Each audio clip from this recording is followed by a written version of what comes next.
लोकसभा में महिला आरक्षण संशोधन बिल से संबंधित 131वां संविधान संशोधन विधेयक पास नहीं हो सका। इस विधेयक पर 2 दिनों तक लगातार चर्चा हुई। वहीं अब इस पर सियासत शुरू हो गई है, जहां बीजेपी और कांग्रेस आमने सामने नजर आ रहे हैं। देखिए, कांग्रेस और कांग्रेस के सहयोगी दल परिवारवाद के पोषक हैं। वो कुछ परिवारों के अधिकार के लिए, कुछ परिवारों के लिए राजनीति करती रही। आप देखिए, समाजवादी पार्टी हो, उन्हीं के परिवार के लोग सांसद बनते हैं, विधायक बनते हैं, मंत्री बनते हैं। उन्हीं के परिवार के लोग उस पार्टी के अध्यक्ष बनते हैं।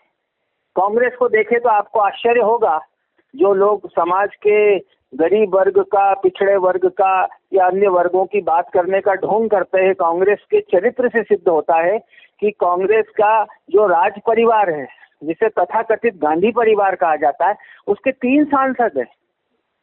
श्रीमती प्रियंका गांधी वाड्रा, राहुल गांधी और राज्यसभा में श्रीमती सोनिया गांधी। एक ही परिवार से 3-3 सांसद हैं। ये समाज की क्या बात करेंगे, समाज का क्या चिंतन करेंगे, ये गरीब महिलाओं की क्या चिंता करेंगे, ये समाज के सर्वहारा वर्ग की महिलाओं के अधिकारी की क्या लड़ाई लड़ेंगे। उधर अखिलेश यादव का परिवार 5 सांसद हैं, 3 विधायक हैं। तो ये जो डेस्टिनी थी, मतलब जिनका एक, जिसको कहते हैं ना परिवारवाद की जो राजनीतिक मानसिकता के राजनीतिक दल हैं, वो परिवारवाद के मानसिकता के राजनीतिक दल नहीं चाहते कि गरीब की बेटी सांसद बने, विधायक बने।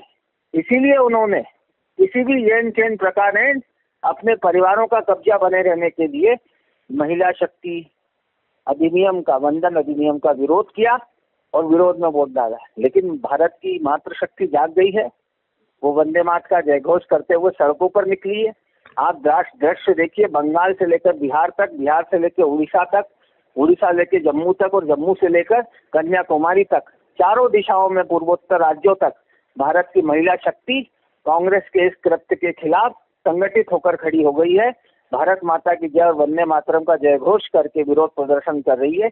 ये जनता का आक्रोश बताता है कि कांग्रेस को नाको चने चबाने पड़ेंगे। ये सरकार का एक पूर्व नियोजित प्रयास था, जिसमें वो चाहती थी कि अगर ये अधिनियम पारित हो जाएगा तो सरकार उसका चुनाव में फायदा उठाएगी। और अभी भी चुनाव में फायदे के लिए इस तरह से प्रायोजित है ये जो कार्यक्रम चल रहे हैं। 2010 में मनमोहन सिंह जी की सरकार ये अधिनियम पहली बार लेके आई थी, जब ये विपक्ष में थे और इन्होंने उसका साथ नहीं दिया था। और उससे पहले राजीव गांधी जी ने जो आज नगर निगम, नगर पंचायत, जिला पंचायत, जनपद पंचायत, ग्राम पंचायत में जो आरक्षण महिलाओं को मिलता है, उसको लाने का काम राजीव गांधी जी ने किया। और ये सरकार भी जब 2023 में महिला आरक्षण बिल लेकर आई थी, तब पूरे विपक्ष ने एक मत में, एक सुर में उसका साथ दिया, क्योंकि कांग्रेस 2010 में भी इसका प्रयास कर चुकी थी, जब इन्होंने सफल नहीं होने दिया। पर कांग्रेस की वो मंशा कभी भी नहीं थी कि कोई भी करे, 2010 में मनमोहन जी की सरकार में हो या मोदी जी की सरकार में, बस महिलाओं को उनका अधिकार मिलना चाहिए। लेकिन कल जो अचानक से नियम पारित किया गया, 2023 के बिल को इन्होंने लागू नहीं किया। इनकी नीयत में खोट वहीं समझ में आता है। भारतीय जनता पार्टी की महिलाओं के प्रति जो सोच है वो समझ में आती है। और हमेशा उसके आगे कमिंग सून लिखा रहा, कभी उसकी एक निश्चित डेट डिसाइड नहीं हुई। 2024 के लोकसभा चुनाव हो गए, पर इन्होंने उसको महिलाओं को उसका लाभ नहीं दिया।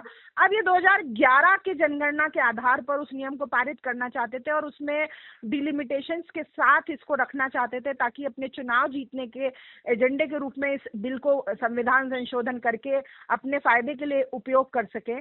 तो सवाल ये भी उठता है कि क्यों आप ओबीसी वर्ग के लिए जो आरक्षण 2011 के बाद मिला है उसको इसमें नहीं लाना चाहते?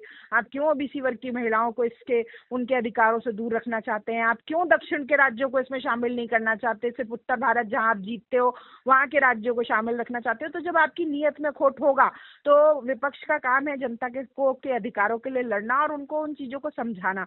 तो ये जो इनका मंशा है वो इस बार पूरी नहीं हो पाएगी। हम पूरी तरह जनता के सामने इनका असली चेहरा उजागर करेंगे।